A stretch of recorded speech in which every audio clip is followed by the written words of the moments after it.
Hello students, educator Nitin YouTube channel में आपका welcome है। और आज इस सेशन में हम कवर करने वाले हैं डाइस यानी कि पासा। और मैं आपको बता दूं, अगर आप लोग किसी गवर्नमेंट जॉब की तैयारी कर रहे हैं तब वहां पर रीजनिंग से डाइस के कई क्वेश्चंस पूछे जाते हैं, कम से कम 2 क्वेश्चन जरूर पूछे जाते हैं।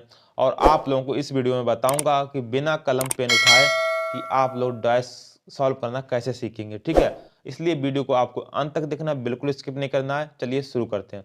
अगर हम डाइस की बात करें तो डाइस में आपकी टोटल 6 सतह होती हैं। ठीक है, 6 सतह होती हैं आपकी, जिनमें से आपके सामने जो दिखती हैं आपको सिर्फ 3 लेयर दिखती हैं। 1 2 3, 3 आपको लेयर दिखेंगे यहाँ पर डाइस में।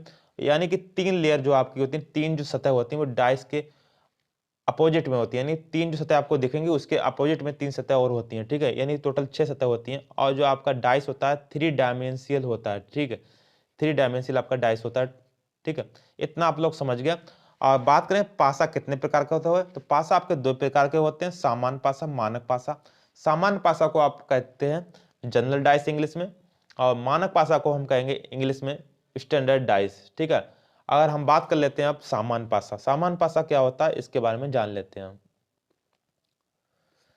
सामान्य पासा यानी कि जनरल डाइस को कैसे हम पहचानेंगे, तो आपको करना कि आपको कुछ नहीं करना, आपको करना यह है कि निकटवर्ती 2 सतहों को अंकों को जब हम जोड़ेंगे तो उनका योग 7 आ जाए, तब वहां पर सामान्य पासा होगा।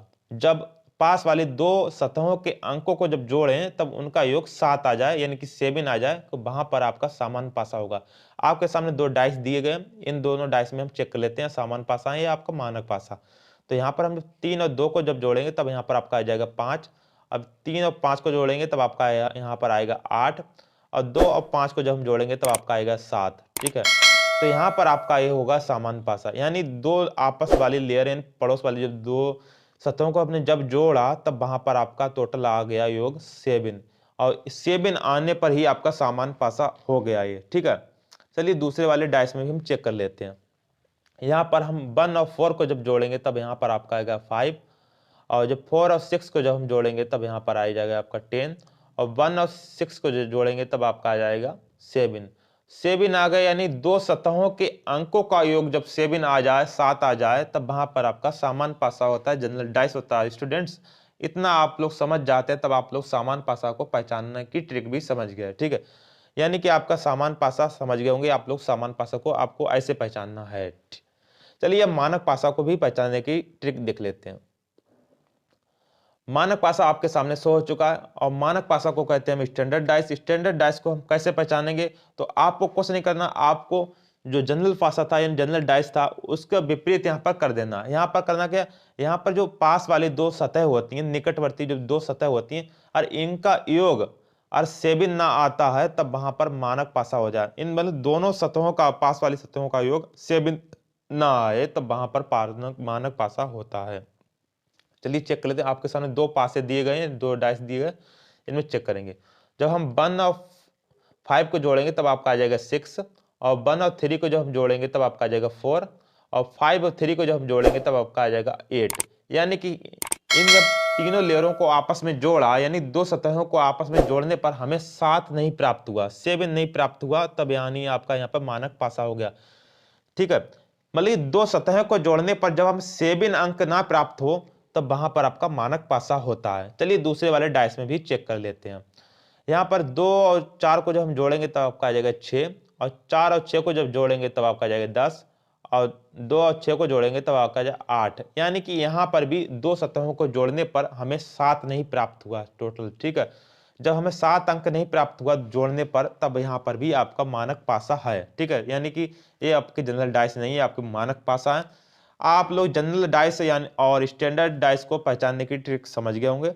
अब इनसे किस प्रकार से क्वेश्चन पूछे जाते हैं उनको समझ लेते हैं। ठीक है, आपके एग्जाम में इस प्रकार से क्वेश्चन पूछे जाएंगे। आप लोगों के सामने 2 डाइस दिए गए होंगे और क्वेश्चन आपका पूछ रहा होगा एक के विपरीत सतह पर कौन सा अंक होगा। यहाँ पर इस प्रकार से आपसे क्वेश्चन पूछा जाएगा। आपके सामने 2 डाइस दिए होंगे, आपको करना है यहाँ पर कुछ नहीं है, आपको करना इतना है कि दोनों डाइस में वो नंबर देखना है जो नंबर कॉमन हो। यहाँ पर आपके सामने दिख रहा होगा आपको 3 नंबर जो है वो दोनों डाइस में कॉमन है। आपको यहाँ पर लिख लेना है 3 नंबर को, और यहाँ पर आपको क्लॉकवाइज घुमाना है, यहाँ से दोनों डाइस में यहाँ पर क्लॉकवाइज इसको घुमा देना है, ठीक है। और एंटी क्लॉकवाइज घुमाएंगे तो दोनों डाइस में एंटी क्लॉकवाइज ही घुमाएंगे। अब जब हम क्लॉकवाइज घुमाएंगे तो 3 के बाद यहाँ पर 5 आएगा और 5 के बाद में 2 आएगा, ठीक है। इस डाइस में भी 3 के बाद 4 आएगा, ठीक है, और 4 के बाद में 6 आएगा, ठीक है। तो यहाँ पर आपके सामने रिजल्ट शो हो चुका है। अब यहाँ पर 2 के विपरीत में आपका 6 आ गया, ठीक है, 6 के विपरीत में 2, और 5 के विपरीत में आपका 4 आ गया, और 4 के विपरीत में 5 आ गया। अब यहाँ पर ऐसा कौन सा डिजिट है जो आपके यहाँ पर नहीं दिया है? 5 से कुल 6 डिजिट होते हैं, लेकिन यहाँ पर आपके 5 ही डिजिट है और एक डिजिट आपका छोटा है, तो वो आपका है 1 नंबर आपका छोटा है। तो 1 नंबर है वो 3 के अपोजिट है, समझ गए आप लोग? 3 के अपोजिट आपका 1 नंबर हो गया। यहाँ पर पूछा गया 1 के विपरीत सतह पर कौन सा अंक होगा, तो यहाँ पर 1 के विपरीत जो आपका आंसर हो जाएगा आपका 3 होगा 1 के विपरीत। इतना आप लोग समझ गए। चलिए देखते हैं और किस प्रकार से एग्जाम में क्वेश्चंस पूछे जाते हैं। अब यहाँ पर भी क्वेश्चन बिल्कुल सेम है, लेकिन यहाँ पर जो नंबर थे वो यहाँ पर अल्फाबेट में चेंज हो चुके हैं। आपको सामने 2 डैश दिए और यहाँ पर अल्फाबेट लिखे हैं, और क्वेश्चन आपका कह रहा है यदि W नीचे की सतह पर हो तो ऊपर की सतह पर क्या होगा, एक क्वेश्चन में पूछा गया है। यानी कि यहाँ पर पूछा गया W नीचे जब हो डैश में तो ऊपर की सतह पर कौन सा अल्फाबेट होगा। आपको यहाँ पर भी कॉमन नंबर देख लेना, यानी कॉमन अल्फाबेट कौन सा वो दोनों डैश में सिलेक्ट कर लेना है। यहाँ पर कॉमन जो अल्फाबेट है वो आपका एक्स है, यहाँ पर भी एक्स है, यहाँ पर भी एक्स है, ठीक है। तो यहाँ पर हम लिख लेंगे एक्स, ठीक है, और क्लॉकवाइज हम घुमाएंगे जब तब यहाँ पर आपका आएगा बाई, ठीक है, और बाई के बाद में हमारा क्लॉकवाइज आएगा जेड आ गया। और इस डाइस वाले में और दूसरे वाले जब डाइस में हम देखेंगे तब यहाँ पर भी आप लोग एक्स को लिखेंगे, और क्लॉकवाइज जब हम घुमाएंगे तो अब एक्स के बाद में यहाँ पर वी आ जाएगा, सेकंड वी, ठीक है। और जब से इसको क्लॉकवाइज और घुमाएंगे तो वी के बाद आपका आ जाएगा डब्ल्यू, ठीक है, यहाँ पर डब्ल्यू लिख लेंगे। अब आप देख सकते हैं हम जेड के जो अपोजिट है वो डब्ल्यू आएगा, ठीक है। और क्वेश्चन आपका पूछा गया है डब्ल्यू नीचे की सतह पर हो तो ऊपर की सतह पर क्या होगा, यानी कि डब्ल्यू के अपोजिट यहाँ पर पूछा गया, तो डब्ल्यू अपोजिट जो आपका है वो जेड हो जाएगा, ठीक है। इतना आप लोग समझोगे, डब्ल्यू के अपोजिट आपका जेड हो जाएगा, यहाँ पे जो आंसर आपका आएगा वो आपका आएगा जेड, ठीक है। आप लोग इस तरीके से समझ जाएंगे, मतलब कि कैसे आपको करना। आप लोग एग्जाम में इसको बिना कलम उठाए भी कर सकते हैं, ठीक है। आप लोगों को कुछ नहीं करना, आपको यहाँ पर कॉमन अंक लेना है, और कॉमन अंक लेने के बाद वहाँ पर आपको क्लॉकवाइज चला देना है, ठीक है, और ऐसे लिख लेना। आपको फिर यहाँ पर दिख जाएगा, यानी वाई के बाद अपोजिट आपका बी है और एक्स के अपोजिट आपके जो अभी अंक बच रहा है वो यहाँ पर आ जाएगा। इतना लोग समझ गए। चलिए देखते हैं नेक्स्ट क्वेश्चन को किस प्रकार करेंगे। अब आपके सामने एग्जाम में इस प्रकार से क्वेश्चन पूछे जाते हैं। अब आपके सामने 4 डाइस दिए गए, 1 2 3 4, 4 डाइस दिए गए। अब क्वेश्चन क्या कर रहे हैं इनको भी देख लेते हैं। नीचे एक ही पासा के 4 प्रारूपों को दर्शाया गया है, यानी कि 4 पासा यहाँ पे दिए गए हैं। इनमें अंक 4 के विपरीत फलक पर कौन सा अंक होगा, ठीक है। यहाँ पे पूछा गया है 4 के विपरीत कौन सा अंक होगा। मैं आपको बता दूं, जब जहां पर 4 पासे यानी 4 डाइस दिए गए हों, आपको करना क्या, आपको 2 डाइस ऐसे सिलेक्ट करने हैं जिनमें सिर्फ एक अंक ही कॉमन हो, ठीक है। तो यहाँ पर एक डाइस आपका ये है कि इसमें कॉमन अंक 3 है, ठीक है आपका, और इस वाले में भी आपका 3 कॉमन अंक आ रहा है, ठीक है। लेकिन यहाँ पर जो 4 5 इसमें आ रहे हैं, इसमें भी 4 5 नहीं आ रहे हैं, ठीक है। तो यहाँ पर आपके ये 2 डाइस हैं, इनमें सिर्फ एक अंक ही कॉमन आ रहा है, वो भी 3 सही। आपको इसमें भी उसी प्रकार लिख लेना है जैसे अपने लास्ट अभी किया था। आपको यहाँ पर 3 लिख लेना है, और क्लॉकवाइज जब हम घुमाएंगे इनको, ठीक है, तो यहाँ पर आ गया 5 आएगा आपका, 5 के बाद आपका 4 आएगा, ठीक है। और इस वाले में हम जब लिखेंगे 3, और जब 3 को हम क्लॉकवाइज घुमाएंगे 3 के बाद आपका आ जाएगा 2, ठीक है। जब यहाँ पर 2 आए, 2 के बाद यहाँ पर क्लॉकवाइज आपका 1 आएगा, ठीक है। अब यहाँ पर 4 के विपरीत 1 हो गया, 5 के विपरीत 2 हो गया, ठीक है। अब आपका यहाँ पर जो नंबर बचा है वो आपका 6 नंबर बचा है, तो 6 नंबर आपका 3 के विपरीत हो जाएगा। अब यहाँ पर क्वेश्चन में पूछा गया है कि 4 के विपरीत कौन सा अंक होगा। 4 के विपरीत आपका 1 अंक होगा, ठीक है, 1 नंबर। तो यहाँ पर आपका जो राइट आंसर जाएगा पहला आपका नंबर ठीक हो जाएगा, ठीक है, यानी 4 के विपरीत आपका 1 अंक होगा। चलिए देखते हैं हम नेक्स्ट क्वेश्चन को।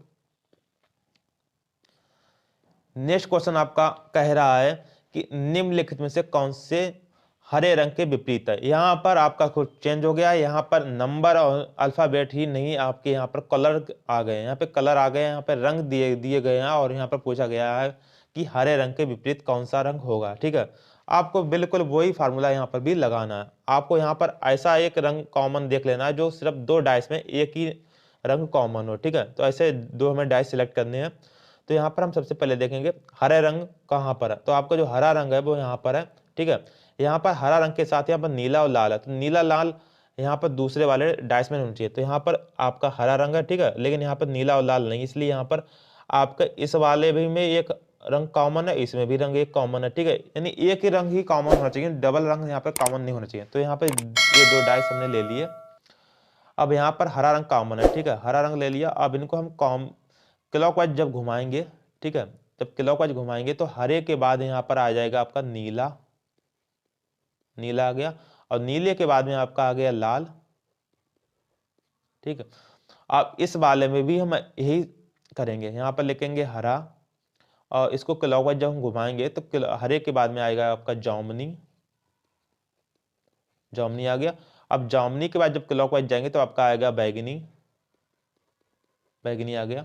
अब आप देख सकते हैं लाल के जो अपोजिट है आपका बैगनी है, ठीक है, और नीले के जो अपोजिट है आपका जामुनी है, यानी कि नीले विपरीत आपका जामुनी है। और हरे के विपरीत में आपका कौन सा रंग बचा है?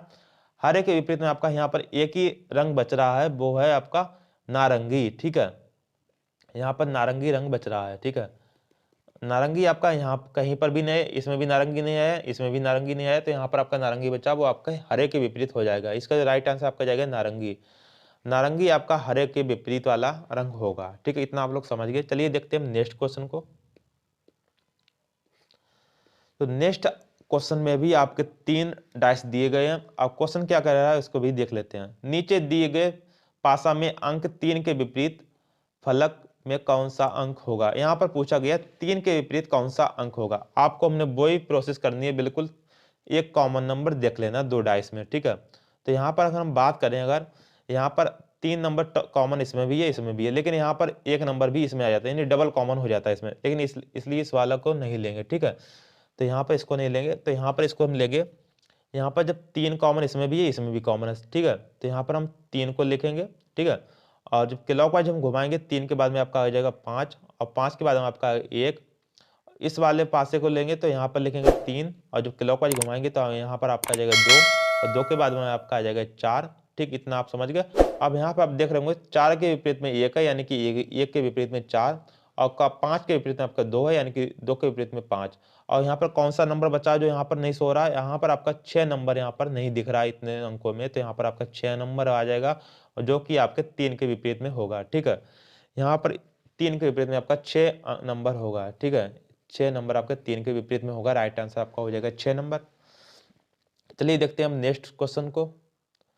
नेक्स्ट क्वेश्चन कह रहा है कि नीचे दिए गए पासा में अंक 6 के विपरीत कौन सा अंक होगा। यहाँ पर भी पूछा गया है कि 6 के विपरीत कौन सा अंक होगा। 4 डाइस दिए गए हैं, ठीक है, 1 2 3 4, 4 डाइस दिए गए। आपको कुछ नहीं करना, आपको वही करना है कि यहाँ पर 2 डाइस ऐसे सिलेक्ट कर लेना जिनमें सिर्फ एक नंबर कॉमन हो, ठीक है। तो यहाँ पर हम जब देखेंगे तो यहाँ पर 6 नंबर यहाँ पर कॉमन है, ठीक है, इस वाले में पासे में, लेकिन यहाँ पर 2 भी कॉमन है तो इसमें भी 2 है, लेकिन इसलिए एक पासा यहाँ पर हम सिलेक्ट नहीं करेंगे, ठीक है। यहाँ पर अगर हम देखें पहले वाले पासे को और तीसरे वाले पासे को, ठीक है, यहाँ पर 6 कॉमन है, इसमें भी 6 कॉमन है, लेकिन यहाँ पर 5 और 4 है, यहाँ पर आपके 3 और 2 है। यानी जब हम पहले वाले पासे को लेंगे तीसरे वाले पासों को अब ले लेंगे, ठीक है। तो यहाँ पर लेकिन 6, और क्लॉकवाइज जो हम घुमाएंगे, ठीक है, तो 6 के बाद यहाँ पर लिखेंगे 2, और 2 के बाद हम लिखेंगे 3, और इस वाले पासे में भी लिखेंगे हम 6, और 6 के बाद में आपका विपरीत वो आ रहा है क्लॉकवाइज 5, और 5 के बाद में आपका आ रहा है 4, लिख लिया। तो यहाँ पर आपके सामने शो हो गया रिजल्ट। रिजल्ट में आपका दिख रहा है 3 के विपरीत 4 है, और 2 के विपरीत में आपका 5 है, और 6 के विपरीत में ऐसा कौन सा अंक बच रहा है आपका? यहाँ पर एक अंक नहीं सो रहा, तो यहाँ पर 1 लिखेंगे, और 6 के विपरीत में आपका 1 हो जाएगा, ठीक है। इतना आप समझेंगे। यहाँ पर 6 के विपरीत में आपका 1 आएगा, ठीक है, 1 नंबर आएगा यहाँ पर 6 के विपरीत में। यानी कि आप लोग समझ गए पासा करना कितना सॉल्व है। बिल्कुल कुछ नहीं करना, आपको सिर्फ नंबर कॉमन ले लेना और क्लॉकवाइज घुमाकर यहाँ पर लिख लेना, आपका आ जाएगा आंसर। इतना सरल आपको मैंने बताया कि पासा कैसे करना है, ठीक है। चलिए मिलते हैं नेक्स्ट वीडियो में, तब तक की जय हिंद साथियों।